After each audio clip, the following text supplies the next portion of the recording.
Recording in SEO చేయడానికి ₹1000 ఖర్చు పెట్టాల్సిన అవసరం లేదు.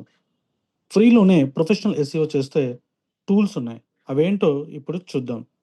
మనం ఫ్రీగా ఎస్ఈఓ టూల్ యూజ్ చేసుకోవడానికి గూగుల్‌లోకెళ్ళేసి ఇక్కడ గూగుల్ సెర్చ్ కన్సోల్ అని చెప్పి మనం సెర్చ్ అయితే చేయాలి. మీ వెబ్‌సైట్ గూగుల్‌లో ఎలా పెర్ఫార్మ్ అవుతుందో చూపిస్తదిది. నెక్స్ట్ వచ్చేసి మనకి గూగుల్ యాడ్స్‌లో వచ్చేసరికి కీవర్డ్ ప్లానర్ అనేది ఉంటుంది ఇందులో.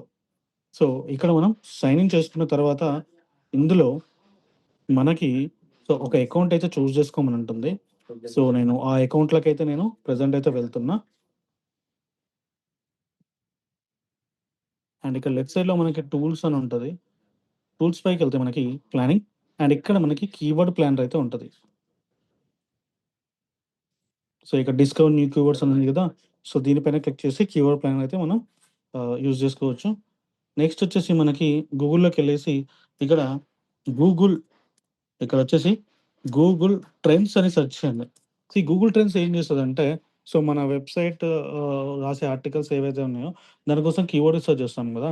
ఆ కీవర్డ్ పైన సెర్చ్ వాల్యూమ్ ఉందా లేదా? అండ్ పర్టిక్యులర్ కేటగరీ పైన సెర్చ్ వాల్యూమ్ ఉందా లేదా? ఎన్ని ఇయర్స్ నుంచి ట్రాఫిక్ ఉంది? ఏంటి అనేది మనం ఇంకా చూసుకోవచ్చు. నెక్స్ట్ వచ్చేసి మనకి పేజ్ స్పీడ్ ఇన్సైడ్ అయితే ఒక టూల్ అయితే ఉంటది. సో, ఇదేం చేస్తది అంటే, మన వెబ్‌సైట్ యొక్క స్పీడ్‌ని చెక్ చేస్తది. ఓకే. మన వెబ్‌సైట్ యొక్క స్పీడ్‌ని చెక్ చేస్తది. సో, మన వెబ్‌సైట్ ఎంత స్పీడ్‌గా ఓపెన్ అవుతుంది. ఓకే. అండ్ ఎన్ని సెకండ్స్‌లో ఓపెన్ అవుతుంది అని. నెక్స్ట్ వచ్చేసి మనకి ఇంకొక టూల్ అయితే ఉంటది. ఆ టూల్ వచ్చేసి ఏందంటే అనలైటిక్స్ అనమాట. సో, ఇక్కడ మన వెబ్‌సైట్‌కి జనాలు ఎక్కడి నుంచి వస్తున్నారు, అమ్మాయిలు ఎంతమంది వస్తున్నారు, అబ్బాయిలు ఎంతమంది వస్తున్నారు, ఏ ఏజ్ వాళ్ళు వస్తున్నారు, ఇవన్నీ తెలుసుకోవచ్చు.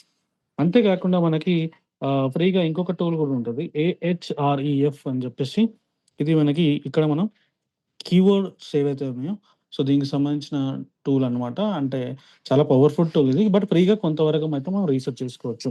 కానీ చాలా పవర్‌ఫుల్ టూల్ ఇది. అండ్ దీని తర్వాత నెక్స్ట్ వచ్చేసి మనకి ఊబర్ సజెస్ట్ అయితే ఉంటుంది. సో, ఊబర్ సజెస్ట్‌లో వచ్చేసి కూడా మనం కీవర్డ్ రీసెర్చ్ అనేది చేసుకోవచ్చు. అందులో మనకి బ్యాక్ లింక్స్ ఎన్నున్నాయి, ఇవన్నీ కూడా మనం చూసుకోవచ్చనమాట. ఓకే. సో, జస్ట్ గూగుల్‌లోకైతే వెళ్ళిపోండి. సో, గూగుల్‌లోకెళ్ళిన తర్వాత ఇక్కడ ఊబర్ సజెస్ట్ అని కొట్టినట్టయితే మనకి ఊబర్ సజెస్ట్ అయితే వస్తుంది.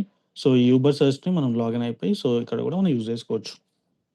సో, ఈ టూల్స్‌ని మాత్రమే కాకుండా సో, మీ ఎస్‌ఈఓ జర్నీ స్ట్రాంగ్ అవ్వాలంటే సో, ఇలాంటి డిజిటల్ మార్కెటింగ్ టిప్స్ కోసం ఫాలో అవ్వండి. అండ్ సబ్స్క్రైబ్ చేయడం మాత్రం మర్చిపోకండి.